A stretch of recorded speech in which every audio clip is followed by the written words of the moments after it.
Today we're going to discuss opinions and whether newsreaders and broadcasters should actually have an opinion or remain impartial, keeping their opinion to themselves and just deliver the job as they should. Our discussion today, Phil, welcome back. Very nice to have you here with us. Our discussion today is, should people like us, newsreaders, journalists, people in the media, should we have an opinion or should we remain impartial? Now, you got gobby Irish women like us, right? Sort of giving our opinion. Who are full of opinions. Yeah. What do you think about this subject? Well, first, it's good to be back. I do think impartiality is absolutely tantamount to what journalists stand for. They should be reporting on what the facts. Yes, there's going to be certain interpretation, but they should not be voicing their opinions, in my view. This sort of controversy rose because a BBC newsreader commented over something that Donald Trump said when he said that three ladies in the Senate should go back to where they come from. Now, you can see why she would be angry and annoyed about that, but where do you stop that? Because are we going to have newsreaders reading out the news and then saying Jeremy Corbyn is an idiot or Boris Johnson is a fool? I mean, you cannot have their opinions foisted on the public, because the public follow the news and have to trust it and believe that they're being given a proper, fair and balanced reporting. Once you've got a newsreader showing a certain opinion, you start to question the facts. Are they being massaged? Are they being changed to suit that newsreader's view? You've got to be so careful. Do they have to be then really skilled in being diplomatic?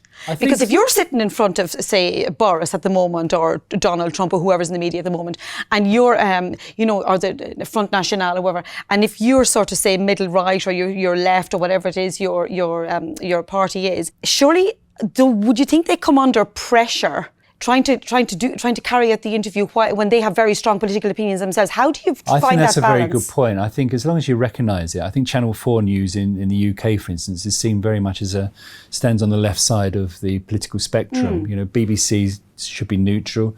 ITV, I mean, they have a very well-known newsreader in Britain called Piers Morgan, who voices his opinions, for instance, on gun law in America. I think, again, that's acceptable. I think you've got to be very careful about expressing opinions in the home market when you're an anchor serving the UK public. So it depends. I mean, newspapers, for instance, the Daily Mail sits on the right side of the political spectrum, Telegraph on the right side, the Guardian on the left side. As long as you're declaring it, I don't have a problem with the partiality then. But if you're the BBC, you've got to be impartial. Yeah, but as a reporter, your job is to find out the best you can and give the broader picture. Your opinion in that thing does not count. No, I totally agree with that. And I think, of course, when you're reporting, you're looking into a story and you've got that left wing perhaps bent, then you're going to have a certain view of the way things are, but you've got to find balance. That's why it's always important when on some of the big anchor shows, for instance in the UK with Newsnight, that they have both sides of the story represented.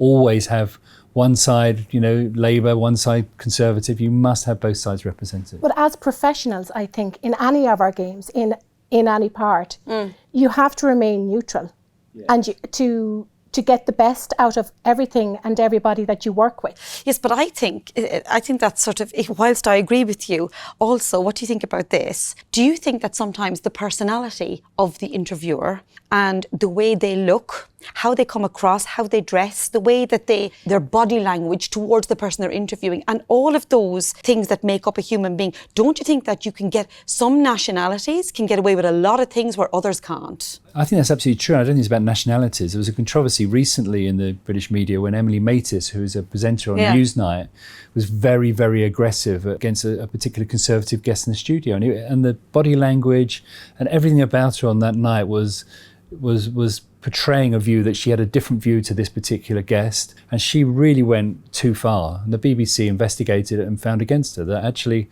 you can't impose yourself on guests that way. You've got to be impartial and you've got to stay neutral. It's a fine balance, isn't it? Well, I think, Donna, you said that you have a fashion shop in Ireland.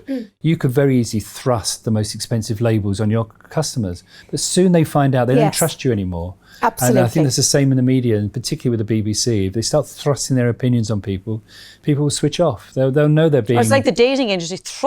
Yeah. Do you know what I mean? You can't be led. People, can't be led. won't And, be led. you know, sometimes to get the deal, you have to step back from the deal. Yes. And, you know, Long-term trust. Long-term, you're building it up and people will learn to trust you. But if you go in gung-ho from day one, people will say this is a renegade. This Yes. and this person, empty vessels make the most sound. Yes. And people won't feel you have a backing to yourself. So it's to gain that trust, and all of that is so important, and to portray yourself as being neutral. The Chinese have a proverb, and I won't get it quite right, but it can take 5 years to build a reputation and 5 minutes to destroy it. Yes. And that is so true. And I think that's where the BBC and some of these TV anchors have got to be very, very careful. You watch Sky, 24/7 television, round the clock, main events, as things are happening. You can't afford to be partial. It's so important that they keep the neutrality. Yes. So, remaining impartial and opinionless.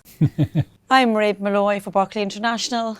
And I'm Donna Butler. Thank you, Phil, very much for joining us. My pleasure.